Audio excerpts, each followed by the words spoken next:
इतना आसान नहीं है, लेकिन वो डायमंड हार्बर सीट और वो प्रेसिडेंसी, अगर मैं इलाके की बात करूं तो वहां पर बीजेपी इस तरह से कमाल करेगी ऐसा उसने शायद सोचा नहीं था, क्योंकि इस तरह की तस्वीर सामने निकल कर आ रही है। डायमंड हार्बर में वो अच्छा प्रदर्शन करती हुई नजर आ रही है, प्रेसिडेंसी इलाके में वो अच्छा प्रदर्शन करती नजर आ रही है। देखिए, हम बात करें पहले चरण की, तो पहले चरण के अंदर जो है मुस्लिम बहुल सीटें जो थी वो अच्छी खासी रही। दूसरे चरण के अंदर 2 से 3 या 4 जिले ऐसे थे जिसमें मुस्लिम सीटें जो थी वो कहीं ना कहीं निर्णायक भूमिका में थी। दूसरा चरण जो था वो टीएमसी के लिए अग्नि परीक्षा जैसा था। वो इसलिए क्योंकि टीएमसी की अपनी जो बीजेपी की पूरी पॉलिसी थी, पूरी रणनीति बीजेपी की ये रही कि हम हार्ड कोर हिंदू जो वोटर हैं, हिंदू वोटर जो है उसको अपने पाले में लिया जाए। बीजेपी का ये फोकस नहीं रहा कि हम कहीं से कहीं टीएमसी के जो मुस्लिम वोट बैंक उसमें डेंट पहुंचाने की कोशिश करें, क्योंकि आप किसी भी राज्य में बीजेपी की राजनीति को देखेंगे तो डोमिनेंस जो वोटर का है और जो डिसाइडिंग वोटर है उससे इतर उसने अपनी राजनीति तय की है। चाहे वो उत्तर प्रदेश हो, वहाँ यादवों का यादव और मुस्लिम बहुत अच्छी संख्या में है। हाँ, उन्होंने एंटी यादव जो ओबीसी जातियां थी उनको कंसोलिडेट किया अपने पाले में। हरियाणा के अंदर उन्होंने जाट डोमिनेंस स्टेट है, एंटी जाट जो जातियां थी उनको कंसोलिडेट किया, और वैसा ही उन्होंने राजस्थान और मध्य प्रदेश में भी करने की कोशिश की। बिहार में आप देखेंगे यादव बहुत अच्छी खासी राजनीतिक जो है विरासत लेके चलते हैं, तो इसीलिए उन्होंने वहां भी वही कोशिश की कि गैर यादव जो जातियां ओबीसी की, चाहे वो कुर्मी, कोयरी, कुशवा, इन सबको जोड़ा। उनको जोड़ने के बाद उसमें राजनीति की।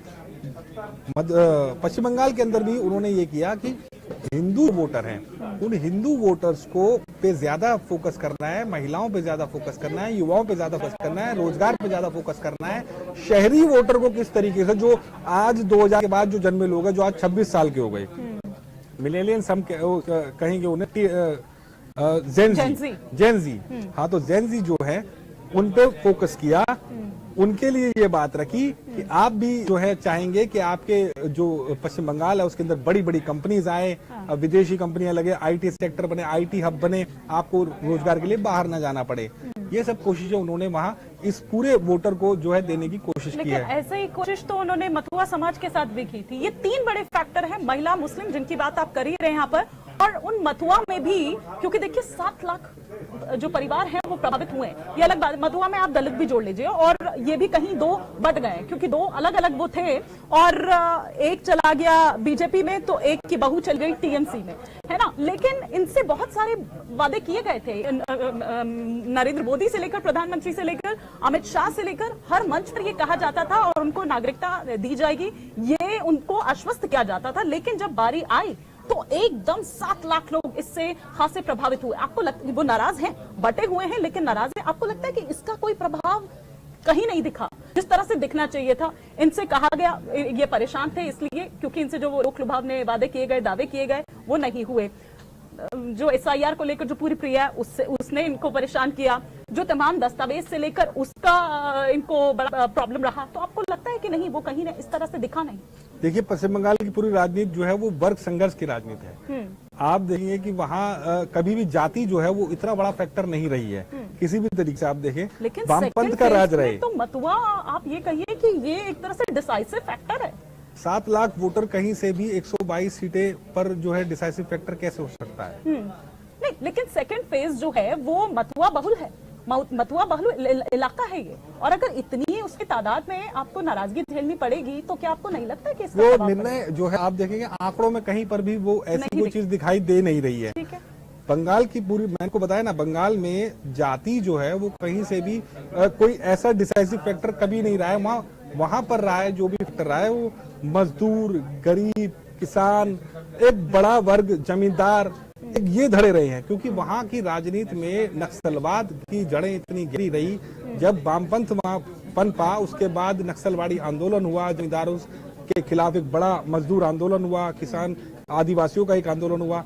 उसके बाद वामपंथी सरकार को कई जमीनें जो है जमींदारों से लेकर के उन्हें देनी पड़ी। उसके बाद जो है वहां की राजनीति में कारखानों के अंदर जो थे वो धीरे धीरे बंद होते चले गए, सिकुड़ते चले गए, इन्वेस्टर्स वहां से चले गए। क्यों? क्योंकि मजदूर, किसान और इन सब के, हालांकि किसानी में वहां विकास हुआ उस दौरान, कई तरीके के फर्टिलाइजर्स दिए गए, सरकार की कई स्कीमें आई, लेकिन उसके बावजूद भी रोजगार और जो चीजें जनता के लिए मुहैया करानी चाहिए थी उसमें कहीं ना कहीं वो सरकारें फेल हुई।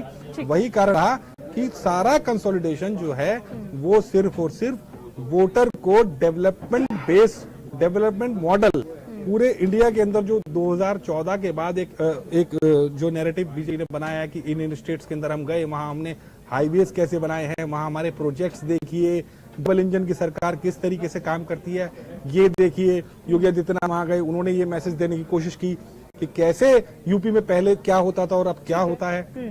इन सब चीजों ने वहां काम किया है। लोग देखिए, बंगाल में लंबे समय तक राजनीति जो है वो एक नेता की चलती आ रही है, ऐसा होता है वहाँ इतिहास को हम देखेंगे। 34 साल का हमने लेफ्ट का 34 साल का लेफ्ट का देखा, 15 साल इनका हो गया, उससे पहले 10 साल जो है वो विधान चंद्र राय रहे मुख्यमंत्री, कई ऐसे नेता रहे। तो केवल 60 साल तो केवल 4 नेता ही वहाँ शासन। डायनामिक अगर आप देखें तो ज्योति बासु का नाम आप उसमें ले सकते हैं, आप ममता बनर्जी, मतलब जो अगर हम इन सरीखे बिल्कुल ममता बनर्जी का नाम हमेशा से उन बड़े नेताओं में रहेगा जिन्होंने पश्चिम बंगाल की राजनीति को एक नई दिशा और नई धुरी दी है, जिन्होंने एक बड़े राजनीतिक किले को ध्वस्त किया है, जो जनता के मुद्दों को लेकर के जमीन पे रही हैं। आज वो जो है आंकड़ों के मुताबिक कहीं पिछड़ती दिखाई दे रही हैं और ऐसा लगता है कि टीएमसी के लिए ये 20 साल का जो रिकॉर्ड बनाना था वो थोड़ा मुश्किल है। 163 सीटों पर बीजेपी इस वक्त तक आगे चल रही है। 293 सीटों के जो है काउंटिंग होनी है, 94। और जब आपसे बात कर रही हूँ 11:15 का वक्त इसमें हो गया। अब इसमें कुछ ज्यादा बदलाव जो है वो देखने को नहीं मिलेगा, क्योंकि अगर 60 सीटों का गैप 11:15 बजे तक दो पार्टियों के बीच में दिखाई देता तो कवर अप करना लास्ट तक बहुत मुश्किल होता है। तो भवानीपुर कह रहे हैं आप इस बार नंदीग्राम हो गया है, आप ये कह रहे हैं? नहीं, भवानीपुर तो जीत जाएंगी, हाँ भवानीपुर तो जीत जाएंगी, लेकिन जो है ओवरऑल जो रिजल्ट है वो कहीं ना कहीं थोड़ा सा निराश करेगा जरूर टीएमसी को। ठीक है, तो बंगाल में हालांकि तो बात करने के लिए बहुत कुछ है, लेकिन 5 राज्य चुकी हैं, तो फटाफट से हम बात कर लेते हैं। असम की बात करें तो वहां तो बीजेपी जबरदस्त प्रदर्शन करती हुई नजर आ रही है, हैट्रिक लगाती हुई। लेकिन मैं पहले यहाँ पर बात करूंगी उस स्टार की जैसा उनका नाम है ना, वो वैसे ही फैक्टर बनते हुए भी नजर आ रहे हैं। मैं बात कर रही हूँ थलपति विजय की, और पहली बारी में 100 का आंकड़ा पार कर देना, सेंचुरी मार देना, ये बड़ी बात है। देखिए, मैंने आपको बताया कि बाल के अंदर भी जो बीजेपी का फोकस था वो जेन ज़ी वोटरों पर रहा। ठीक है। और थलपति विजय के मैं अभी आंख देख रहा था कि शहरी जो क्षेत्र है वहां पर उनका बहुत शानदार प्रदर्शन देखने को मिला है। कोयम्बटूर हो, श्री पेरुम्बुरू हो या चेन्नई हो, उसके आसपास सेलम हो, कई बड़े शहर जो हैं जहां पर उनका प्रदर्शन बहुत शानदार देखने को मिला है। तो माफ कीजिएगा, तो जो सिनेमाई करिश्मा है उनका और जो एक भरोसा नए नेता पर जनता देख रही है वो बहुत ज्यादा जो है वो जरूरी है। 72 साल के स्टालिन हो चुके हैं अब तक, और हालांकि वो एक बार ही सीएम, एक ही कार्यकाल उनका जनता ने देखा है, लेकिन वही विरासत डीएमके वाली जो है जनता देखते हुए अब बोर हो चुकी है लगता है। एआईएडीएमके में अब एक शून्य दिखाई दे रहा है। जयललिता के जाने के बाद कोई ऐसा बड़ा नेता वहां पर नहीं दिख रहा है। पनीर सेल्वम, पलनीस्वामी 2 नेता वहां पर दिखे हैं, लेकिन फिर भी मुझे नहीं लगता कि डीएमके के लिए ये एक अच्छी खबर है, क्योंकि जयललिता के जाने के बाद ऐसा कयास लगाए जा रहे थे कि पहली बार ऐसा होगा कि डीएमके दोबारा सत्ता में आएगी। अभी तक डीएमके और एआईएडीएमके, डीएमके एआईएडीएमके बाइपोलर रहा है, लेकिन हाँ, अब लग रहा है कि एक बार एआईएडीएमके ने रिकॉर्ड तोड़ा है, बिल्कुल तोड़ा। वो 2 बार सत्ता में लगातार रही है। डीएमके के लिए ये चांस था, लेकिन ये चांस जो है विजय के आने के बाद में गड़बड़ा गया। नहीं तो ये सिर्फ यूथ सेंटर, जैसा कि आप जेनजी की यहाँ पर बात कर रहे हैं, या आप ये देखते हैं कास्ट क्लास ग्रुप जो है उस पर भी स्प्रेड करता है। अब कास्ट की बात करें तो विजय ने अपनी कास्ट जो है स्कूल सर्टिफिकेट में ही तमिल लिख दी थी। स्कूल के बारे विजय के बारे में बताया जाता है कि विजय पिताजी ने इस बात का खुलासा किया, क्योंकि तमिलनाडु की राजनीति जो कास्ट सेंट्रिक होती है बहुत ज्यादा, जो है ओबीसी जो है वहां पर बड़ी अच्छी खासी संख्या में है और उनका ही वर्चस्व वहां की राजनीति में रहा है।